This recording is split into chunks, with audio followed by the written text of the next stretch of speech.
Como saben, apenas estoy empezando en esto de los YouTubers. Y me ha tocado aprender y reaprender mucho. En ese camino de ir aprendiendo cosas, me puse un poco melancólico. Y empecé a recordar mis inicios como dev. Y justamente pensando en eso, recordé precisamente la entrevista más absurda que he tenido en mi vida. Y la melancolía se convirtió en odio. El miedo es el camino al lado oscuro. El miedo lleva a la ira al odio, el odio lleva al sufrimiento. Era 2018. Yo solo quería un trabajo estable, un sueldo decente y con suerte, un equipo donde no tuvieran el gusto extremo por los team building. No es un secreto que los devs no somos los seres más sociables de este planeta. Me postulé para un puesto de front developer. El anuncio decía cosas como: buscamos a alguien apasionado por la web, con habilidades en React, CSS y experiencia maquetando interfaces limpias y modernas. Nada fuera de lo común. Me llamaron para la primera entrevista y ahí todo bien, ¿no?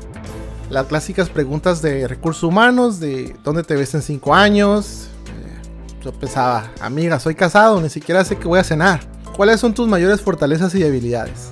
Obviamente mi gran fuerza bruta y mi debilidad, las peques. Pero luego vino la entrevista técnica y lo que yo no sabía era que estaba a punto de entrar a una guerra psicológica de 5 rondas. Me conecté a Zoom y ahí estaban 3 ingenieros con caras de pocos amigos. Y justo después de las cordiales presentaciones, cámaras apagadas y silencio incómodo. El primero habló: bueno, vamos a hacer un live coding, abre tu editor de código y comparte pantalla. Yo supuse que me pedirían algo de JavaScript, algún desafío CSS, un carrusel relacionado con maquetación de interfaces, porque pues eso era el trabajo. Pero no. La primera pregunta fue: ¿podrías implementarnos un algoritmo para detectar ciclos en un grafo dirigido? ¿Un grafo? Para los entendidos de la materia, que dicho sea de paso, yo no era uno de ellos, un grafo no es de las estructuras más comunes que vayas a usar en JavaScript, debido a que es un lenguaje más usado para manejo de comportamientos en el DOM que otra cosa. Su uso en el backend no era tan extendido en aquella época. Por suerte me dejaron leer documentaciones, porque por aquellos años era eso o ponerte a rezar, y logré encontrar la maldita existencia del algoritmo de Floyd Warshall. Intenté improvisar, pregunté si podía usar una estructura de datos específica, y el silencio continuó. Esperé a ver si alguien me daba una pista, y silencio total. Yo hice lo que pude, y finalmente uno de los entrevistadores habló y dijo: ok, vamos a otra pregunta. El alivio duró solo 3 segundos. ¿Puedes explicarnos cómo funciona el Garbage Collector en V8 y cómo optimizar su rendimiento? Yo solo pensaba, bro, el Virtual DOM ni siquiera genera garbage. ¿Qué no esto es una entrevista de React? Aún así, me puse manos a la obra, contesté. Después de 2 horas de tortura, terminamos la entrevista. Me sentí como si hubiera salido de una batalla contra Lana Rhodes. Días después, me llamaron. ¡Felicidades! Nos gustó tu perfil y queremos hacerte una oferta. Bueno, al menos valió la pena, pensé. Pero cuando pregunté sobre el día a día del trabajo, me dijeron: ah, sí, básicamente necesitamos a alguien para maquetar dashboards y hacer ajustes en CSS. ¿Qué? ¿Qué? ¿Qué? ¿Cómo? ¿Nani? Maquetar dashboards.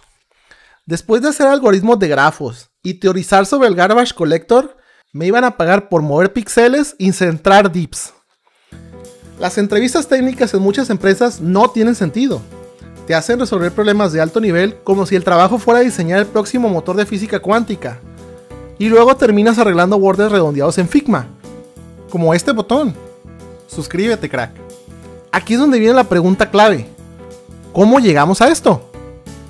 Porque si el trabajo de un programador promedio es hacer CRUDs, centrar dips y conectar APIs, entonces ¿para qué nos piden resolver problemas dignos de un doctorado en ciencias de la computación? Todo empieza con una empresa que por alguna extraña razón, a pesar de haber jurado nunca ser maligna, siempre es la causa de todos los males.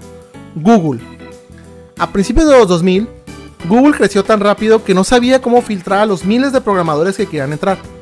Así que decidieron inspirarse en los exámenes universitarios de las mejores escuelas. Empezaron a pedir algoritmos complejos, resolución de problemas de estructura de datos y lógica matemática avanzada.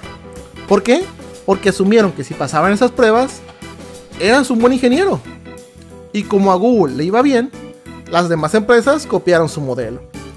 Con esta tendencia empezaron a aparecer servicios precisamente para cubrir esta nueva tendencia de mercado. HackerRank, CodeWars, Geek4Geeks y la reina de todas, LeetCode. Facebook, Amazon y Microsoft todas implementaron pruebas técnicas basadas en LeetCode. Incluso startups pequeñas que ni siquiera necesitaban ese nivel de complejidad empezaron a hacer lo mismo. El resultado, miles de entrevistas llenas de preguntas sobre árboles binarios, búsqueda en profundidad y optimización de memoria, para trabajos que en la práctica solo requieren que sepas usar Git y entiendas un framework moderno. Pero esto no para ahí. Con el tiempo, las entrevistas técnicas se volvieron un rito de paso. Los programadores no solo tenían que aprender a programar, también tenían que entrenar para entrevistas. Aparecieron cursos, libros y plataformas enteras dedicadas a practicar algoritmos para LeetCode. Muchos desarrolladores ya ni siquiera estudiaban para mejorar en su trabajo, estudiaban para aprobar los exámenes de hacer entrevistas. Y lo peor es que las empresas lo saben. Cuando preguntas, ¿pero en mi día a día voy a usar esto?, te responden, no, pero queremos ver cómo piensas. Lo que en realidad significa es, queremos ver si te aprendiste el algoritmo Floyd-Warshall de memoria porque no vamos a darte el tiempo de resolverlo con calma. El problema es que este sistema no filtra a los mejores programadores, solo a los mejores candidatos para entrevistas. Y muchas veces esos mejores candidatos son gente que se dedicó a memorizar patrones de LeetCode en lugar de desarrollar software en la vida real. Por suerte, algunas empresas ya se dieron cuenta del problema. Google y Meta han analizado sus propios datos y descubrieron que sus entrevistas no predicen el desempeño real. Algunas startups han empezado a eliminar las pruebas de algoritmo y en su lugar hacen entrevistas basadas en proyectos reales. Empresas como Basecamp o GitLab han adoptado modelos más prácticos. Te dan una tarea real, te pagan por hacerla y te evalúan en función de cómo trabajas en la vida real. Así que sí, hay esperanza. Poco a poco las empresas comienzan a darse cuenta que esta práctica no ha sido más que una histeria colectiva demasiado tóxica. Pero hasta que más empresas se den cuenta, seguiremos teniendo entrevistas ridículas para trabajos que solo requieren saber anillar un botón. ¿A ti te ha pasado? Si alguna vez te tocó una entrevista absurda, cuéntame en los comentarios. ¿Cuál ha sido la pregunta técnica más ridícula que te han hecho? Y obvio, también cuéntame si tu debilidad también son las pecosas. Nos vemos en el próximo video.